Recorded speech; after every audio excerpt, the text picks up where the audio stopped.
বন্ধুরা, আজকের ভিডিওটা না আমি খুব দুঃখের সঙ্গে বানাচ্ছি। এই যে 23শে জানুয়ারি, 26শে জানুয়ারি, 15ই আগস্ট, এই দিনগুলো না সরকারি স্কুল বলুন আর বেসরকারি স্কুল বলুন, সবাই যেন ছুটির দিন মনে করেছে। আমাদের সময় এটা ছিল না। আমাদের সময় এই দিনগুলোকে পালন করা হতো। আমাদের সময় আমাদের শিক্ষকরা ডেকে নিয়ে বলতো, স্বাধীনতা সংগ্রামীদের সম্বন্ধে কিছু বল।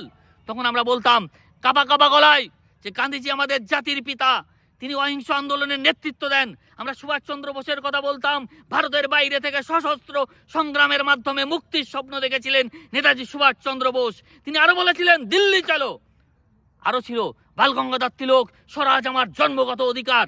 সিপাহী বিদ্যার নেতৃত্বে দেয় রানী লক্ষ্মীবাই, প্রথম শহীদ হয় মঙ্গল পাণ্ডে। ভগৎ সিং ইয়াং জেনারেশনের মধ্যে একটা রেভলিউশন নিয়ে আসে ভগৎ সিং। আরো অল্প বয়সে ফাঁসির কাস্টে ঝুলে যায় শহীদ হন ক্ষুদিরাম বোস।